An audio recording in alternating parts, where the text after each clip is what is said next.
Assalamu alaikum, I'm Aisha and you're watching Samaa News. Here are today's headlines. British Prime Minister Keir Starmer has announced his resignation after acknowledging that the Labour Party no longer sees him as the right leader for the next general election. In a televised statement outside 10 Downing Street, Starmer said he had informed King Charles and would step down with good grace, triggering a Labour leadership contest. He defended his government's record on the economy, wages, infrastructure and public services, but said growing internal dissatisfaction had weakened his position. Labour's National Executive Committee will now set the timetable for a leadership race expected to begin in July, with MPs and party members voting to choose his successor. Starmer will remain in office until a new leader is elected and is expected to be invited to form the next government if Labour retains its majority. The United States and Iran have agreed on a structured 60-day roadmap to reach a comprehensive peace deal following high-level talks in Switzerland, according to a joint statement issued by mediators Pakistan and Qatar.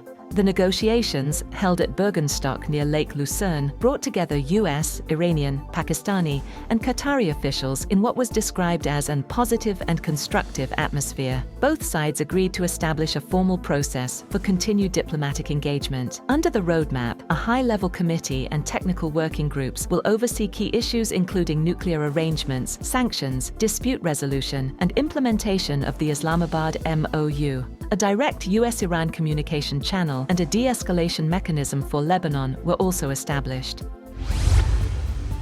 Iranian Foreign Minister Abbas Araghchi has praised Pakistan and Qatar's diplomatic efforts, saying their mediation has led to major progress in efforts to end the Lebanon conflict. In a post on X, Araghchi said sustained mediation by both countries helped achieve significant breakthroughs during recent US-Iran talks in Switzerland, including steps on sanctions relief sets and easing of blockade-related restrictions. He said the process also includes plans for a reconstruction and development framework, while warning that implementation of the Lebanon de-confliction mechanism will be the key test of the agreement's success. Earlier, Iran's foreign ministry said tensions briefly stalled talks following a threatening statement from US President Donald Trump, but dialogue was restored with continued efforts by Pakistan and Qatar.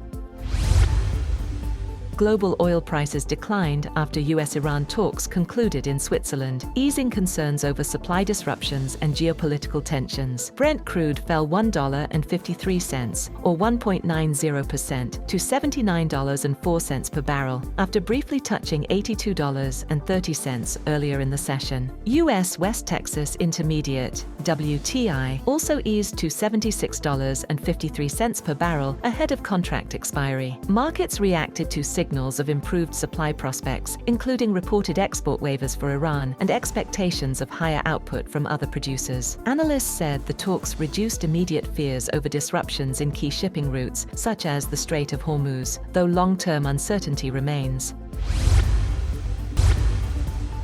As talks continued in Switzerland, President Donald Trump warned that Iran could face renewed military action if it failed to stop what he called its proxies in Lebanon from causing unrest. In a social media post, Trump said Washington would respond forcefully if tensions escalate, despite ongoing efforts to preserve the regional ceasefire. Separately, talking to a news channel, Trump said the Memorandum of Understanding with Iran is not a final agreement, but an extension of the current ceasefire. Trump said he retains multiple options if negotiations fail, adding that the 60-day window will determine whether a broader deal can be reached. He also warned that Washington could consider taking control of the Strait of Hormuz in the future and collecting tolls from shipping traffic. He described the United States as a potential guardian angel of the strategic waterway, suggesting it could seek a 20% share of the oil passing through the route. Separately, Pezeshkian made it clear that Tehran will not give up its right to enrich uranium and expects the United States to eventually accept that position. His comments at a policy summit come as Iranian and US negotiators meet in Switzerland for talks aimed at securing a lasting agreement after months of conflict. Meanwhile, Israeli Prime Minister Benjamin Netanyahu says Iran will never acquire nuclear weapons for as long as I am Prime Minister, speaking at the JNS Policy Summit in Jerusalem. He said Israel and the United States often see eye to eye, but remain independent states with their own interests. Netanyahu stressed that Israel will continue acting to protect its security, including ongoing military operations and security zones in Gaza, Syria, and Lebanon. The Israeli leader also said Israel has changed its security doctrine to allow preemptive strikes against threats, while reaffirming that efforts to prevent Iran's nuclear program will continue regardless of diplomatic talks.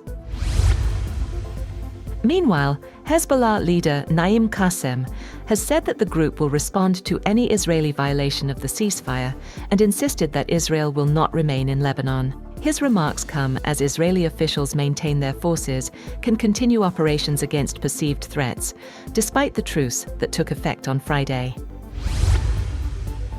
Right-wing candidate Abelardo de la Espriella, endorsed by Donald Trump, has narrowly won Colombia's presidential election, according to initial vote counts, marking a major political shift in the country. With over 99% of votes counted, de la Espriella led left-wing rival Iván Cepeda by a slim margin of about 49.7% to 48.7%. Cepeda has not conceded, saying the results are not yet official. De la Espriella, a political outsider and lawyer, pledged a hardline crackdown on armed groups, drug trafficking and crime, calling his win the start of a new stage for Colombia. Trump welcomed the result, writing on Truth Social, "He won big."